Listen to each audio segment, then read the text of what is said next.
Good morning everybody and welcome to this webinar about camera basics. My name is Martijn van Moderom. I'm product manager here at Evonik and it's my pleasure to host this webinar for you today. So before we dive in, please have a quick look at the webinar platform that we are using. The most important part is that there's a chat window on the side here on your right end. And please use this if you have any questions during this webinar. We'll be there to answer those questions for you, my colleagues, and any question that might not be answered during this webinar, we'll make sure to follow up on that afterwards by email. So today on our agenda are the camera basics. So we'll start with a quick start guide that you'll find in every camera that you get from us. Then a quick introduction to the on-screen display settings, and then the more theoretical part, the exposure, color, image, and noise reduction settings. So this is the outline for today, and I'll try to keep it as short as possible, but it might take a little bit longer than the 30 minutes we agreed upon. I'm sorry. So for those that do not know us at the moment and are new to our products, we are Evonik, a manufacturer of PTZ cameras, and we have founded a company over 13 years ago. We have a background in AV distribution, so we've sold a lot of different brands and have a lot of experience in that area as well.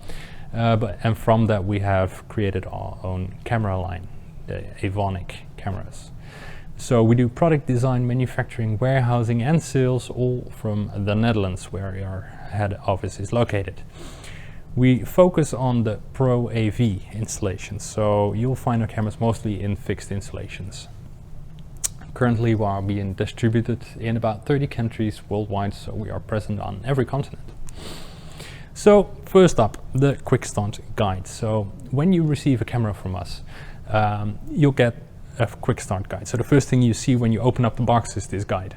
It's about 3 pages, providing you with the most essential information for your installation. So it starts off with how to handle the camera, how to log into the web interface, which I'll be showing you in a minute. It shows you some of the default settings for the rotary dial, which can be found on the back of each of our cameras. And this rotary dial basically determines the output resolutions of the camera. So if you find yourself that you have a screen which doesn't support all the resolutions, you might need to set this dial to the corresponding and matching resolution to get it to work. So this guide gives you just a quick overview of the most important settings.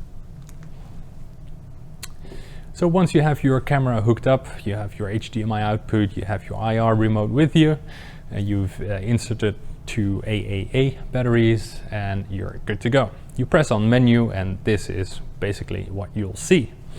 So this menu allows you to set up basically the entire camera. So there's most of the settings that you can set in the camera are being set in 2 ways. You can do that either through the web interface, or you can use this on-screen display using the IR remote. So this is really basic. It gives you a lot of options to set up. However, during this webinar, because the web GUI is a little bit more graphical and tells you a little bit more of how I'm using all these different settings, I'll be using that most of the time.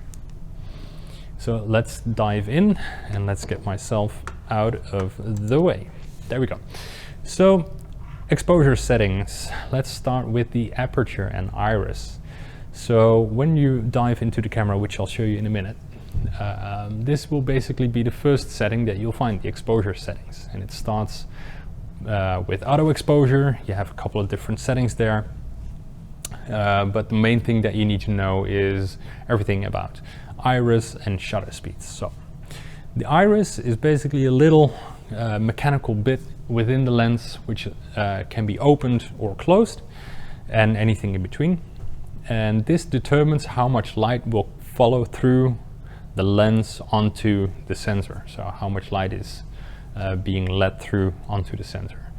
So it's a very basic operation, but it has quite a few of implications for your output image. So if you look at the aperture and you close it all the way, so aperture is defined as f numbers, which are f-stops, and basically these define the diameter of the opening of the iris. So if you have a very high number, the iris is very small. If you have a very low number, as you can see on the right, f1.8, this means that the aperture is open quite a lot. So this is also one good measure to look at when buying cameras.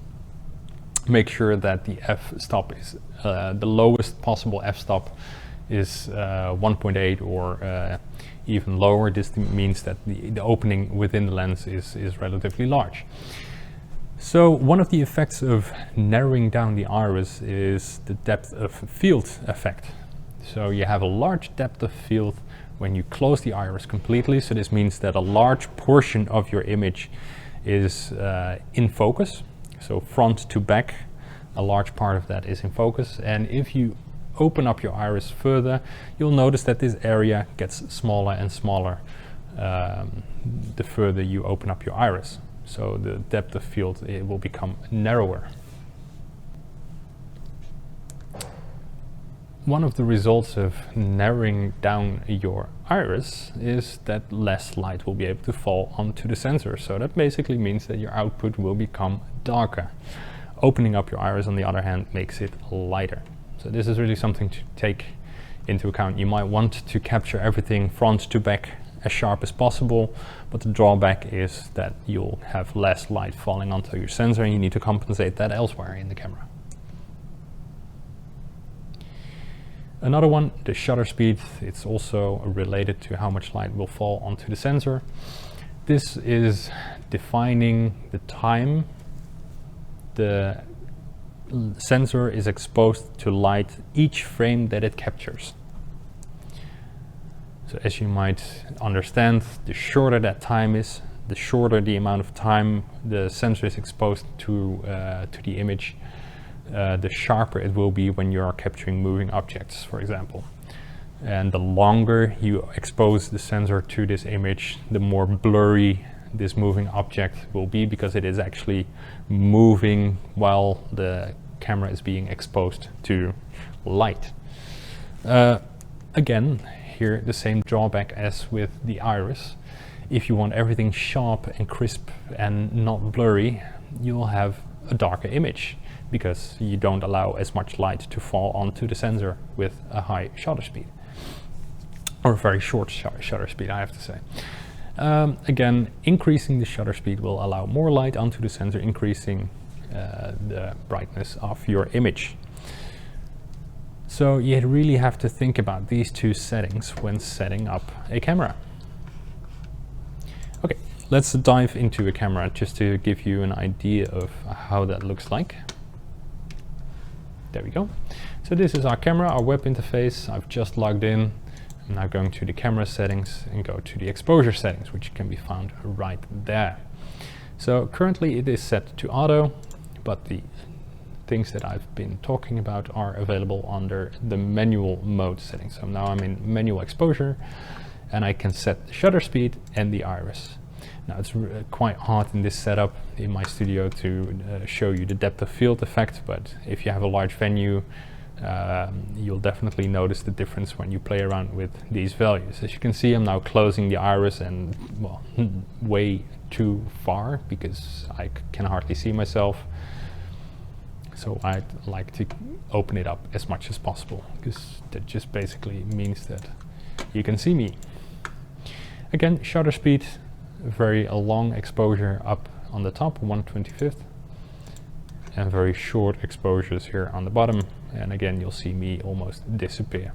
You'll also notice this other effect right there, which is image flickering, and I'll handle that in a minute or so. One thing that I want to talk about is also the difference between auto exposure, manual exposure, shutter automatic exposure, and aperture automatic exposure. So when set to auto, the camera will determine both exposure of the iris and shutter. So the camera will handle these two to make sure that everything is nice and bright and you can see all the details. In auto mode, you have EV, which is EV compensation, and you can set the EV level. This is basically a general override of the auto exposure. So if you think the camera in general is too dark for your likes, you can increase the brightness right there. And if you think the camera in auto exposure is generally too bright, you can lower the settings. So this is a fine tuning of the auto exposure. So quite convenient to play around with if you think it's either too light or too dark generally. Another thing that you need to take into account is that auto exposure usually is one of the best options for you. So by default, I would say go with auto exposure. Because our main focus is Pro AV, you'll find our cameras usually in fixed installation, so in buildings where city council halls, for example, or meeting rooms. One of the drawbacks is that in those rooms you don't have a studio environment like where I'm in, so we have a very controlled lighting conditions. There's no natural light from outside falling into any windows here. So I know exactly how much light is being produced here. On the other hand, there is city council halls and meeting rooms where you have large windows, because that's the standard these days. Everything has to have large windows, lots of light coming in. The problem is there's changing lighting conditions. Basically, it becomes day, so early in the morning there isn't that much light, and during midday, a lot of light coming in. Towards the evening, less light, it becomes night, no light through the window, and only the light bulbs will provide you with light. So these conditions means that the exposure is also changing throughout the day, or maybe minute to minute. So even a cloud in front of the sun might change your lighting conditions in your room. So for most of these applications, I would suggest go with an auto exposure and only use manual exposures if you are very certain that there's no changes in lighting conditions. Then shutter automatic exposure. So this means that you have control over the shutter speed, and the camera will match the iris opening to go with that. So when I'm choosing a very low shutter speed or a very short shutter speed, this means that the camera will try to open up the iris as far as possible to keep up with the to get enough exposure on the sensor. And the other way around, if I choose a very long shutter speed, the camera will be able to close the iris a little bit so that it matches your preferred settings. And basically, automatic aperture exposure does the same thing, but the other way around. You give a little bit more options to play around with, but here you go. You can choose your own iris, and the camera will adjust the shutter speed. Let's go back to my presentation for the next bit. Okay, so we've talked about the iris and the shutter, and now we go to exposure compensation. So this is the EV that I've been talking about. You can set it lower or higher to adjust for the auto exposure. The more important part here is the backlight and the dynamic range compensation, which I'll show you in the camera as well in a minute. So if you have an image on the left where the sun is shining and it's coming in through the back. So again, you have your building, large windows, light coming in from the back, and the subject that you're trying to capture is standing in front of that. You'll have a hard time capturing any detail in its faces because there's too much light coming from the back, so the camera will have to compensate for that. So backlight compensation really increases the brightness on the darker areas of the image and leaving the light ones untouched. It's slightly hard to show you in our studio, unfortunately, but when you have your cameras installed and you play around with the settings, and you'll see what happens. You also have dynamic range compensation, and this compensates for both the darker areas and the overexposed areas. So the darker areas will be made brighter and the overexposed areas will be made darker. So this is a very convenient setting if you want to have a little bit more detail in your image. So let's see. There we are again. Okay, so let's set this one to auto exposure. We have our EV level set to 0, so it can be turned off. And we have backlight compensation You probably won't see much changing in this case because everything is pretty much lit up properly. Yeah, you don't see any changes. That's okay. There's not too much backlight here. Let's move to dynamic range compensation. So as you can see, this is more applicable here in my studio because I'm lit up from the front, not from the back too much, and there's quite a dark area on that side. Let's turn on the dynamic range compensation because, for example, I want to get a little bit more detail in the background because now it's a very much a black area. I'm going to over exaggerate with this and do it all the way up just to show you the difference. And now you can make up some more details here in my image. You can see a table there. Some more features have appeared. So this is what dynamic range compensation does. So for me, I was already pretty much well lit up, so it doesn't need to compensate for me, but it had to compensate for this dark area back there. So let's turn this one back off because it is not necessary here in the studio.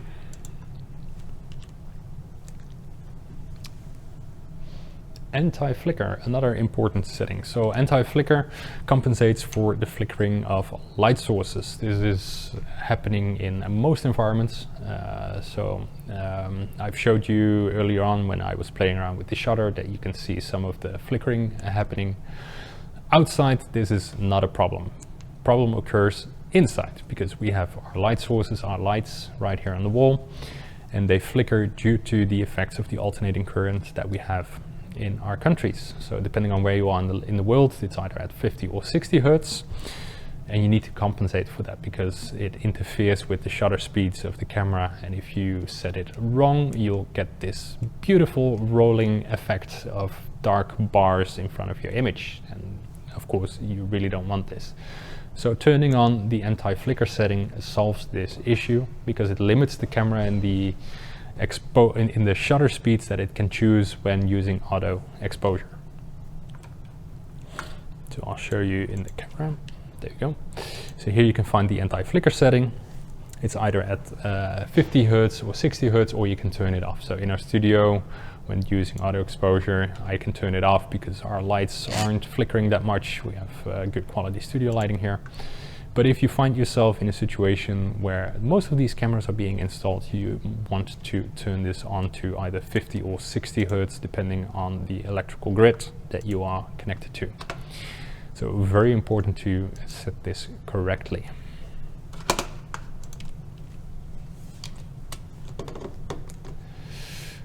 Next up, color settings. So we've handled all the exposure settings, and now we're moving into the next tab, which is the color settings. So color is really something that our eyes are really good with. They can compensate for changing lighting conditions very well, and they just adapt, and our brains interpret that differently depending on the different light conditions.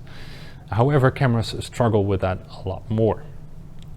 So if you look at this table on the left, you can find a little bit of a reference about the different color temperatures that you might have. A very low Kelvin value means that the lighting conditions currently are very warm.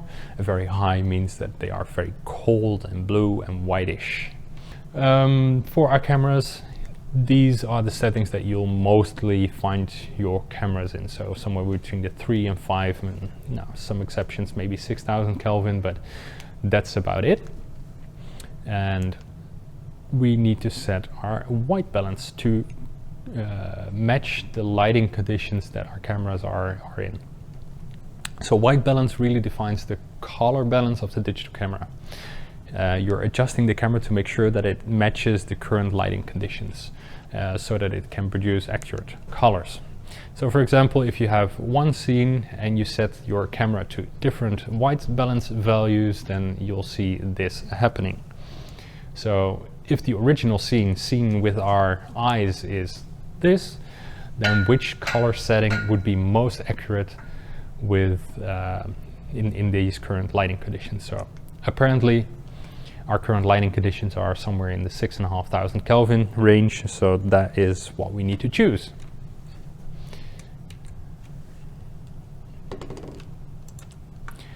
So here we go. Let's go into our color tab. Our white balance mode is set to auto, but we can also choose our manual mode. So now I know that with these studio lights, I need to choose 4200 Kelvin or 43, somewhere in this range, to get an accurate image. As you can see, it doesn't change as much with regards to the auto white balance if I choose 4300. There we go. Slight change, slightly warmer, so I can choose another one as well. So what happens if I choose the wrong one? So let's go all the way up to 7100 Kelvin. Now, as you can see, colors aren't accurate anymore. I'm now having a very warm image and it doesn't make any sense. So this is definitely not the right setting. And if I go much lower, 2400 Kelvin, you'll find that the image becomes very cold and very bluish and not accurate. So again, either auto white balance or the correct value for your lighting conditions.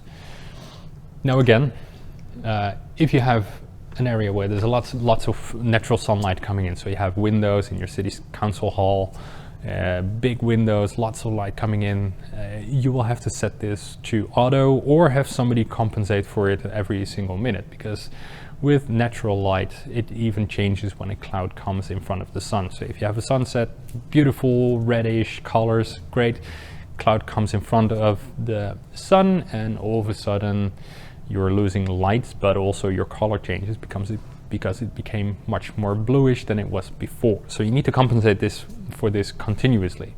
So keep this to auto. Now the auto settings also allow you to do some fine tuning. If you think that the auto white balance is a little bit too warm or too cold, you can play around with these settings and make it a little bit more colder, or just go all the way the other end and make it much warmer, or anything in between. So this is a compensation on top of what the camera does with its auto white balance. Another setting that you have is the saturation and the hue, and I'll go back to my presentation for that. There we go.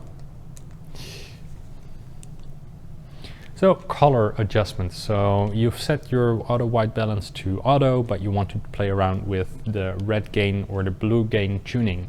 I've just shown you on the camera the effects, so don't go into detail on that too much. Saturation I haven't touched upon, so this is basically how intense the colors are produced by the camera. So you can decrease the saturation if you think that the colors are too intense, or you can increase the saturation if you like a very bright and lively image on your camera. Next up, brightness, contrast and sharpness. Also three important settings, and I would suggest to try to avoid using these settings and try to adjust as much as possible with your exposure settings, because this is all post-processing, and with post-processing basically you throw out some of your image quality. But on the other hand, if you are filming in a very dark environment, not well lit, sometimes there's no escaping to increasing the brightness to get a more brighter image. So this is different than the dynamic range compensation or backlight compensation, because the brightness setting increases the brightness of the entire image. So front to back, left to right, everything in the image will be just pulled up using this brightness setting. Contrast, the scale of difference between the blacks and the whites in your image.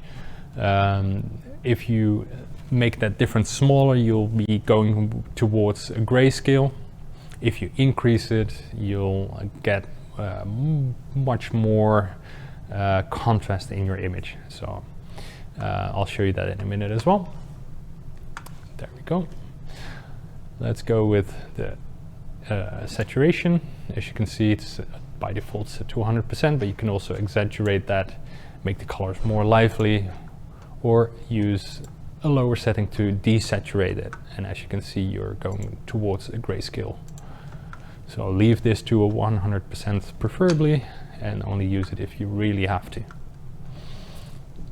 Now let's go to the image setting. We were talking about brightness and contrast as well. So if you increase the contrast again, you'll notice that you'll see more detail in the background, but also myself, I'm a little bit more more bright than I want to be, because in this case I would say use dynamic range compensation if you want to increase the detail here in the background, and don't use the brightness. But again, if you're filming in very dark environments, then that would be the way to go. Contrast, it increases the contrast moving up, as you can see. Also increases some of the details, but image quality isn't much better in this way, so use it lightly if necessary. Don't over exaggerate with that. Now, let's get my color straight, because I don't really like this image the way it is right now. There we go. So leave these settings in the middle if you don't need them. The last one, sharpness. Sharpness is edge contrast. So if you have edges in your image, basically front and back, where there's contrast between the two, this one will increase it. So if you increase this all the way up, it almost becomes cartoonish, where you can see lines around every subject. And if you decrease this very much, you'll find yourself having a very soft image. So you'll lose some of the edge sharpness, and some people might even perceive this as out of focus. So let's go to the camera again. There we go. Now sharpness, it's a little bit hard to show you on this small screen, but as you can see, if I turn this all the way up, you'll notice that right here there's a little plant, and right there these lines, they will become sharper. We will see more of the details of the lines, and if you decrease that, it becomes a more softer image. So another important part of the camera is noise reduction. So noise reduction is really convenient when shooting in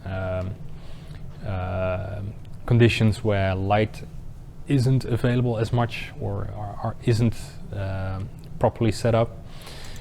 Noise reduction can help the noise created by the sensor, which is inevitable,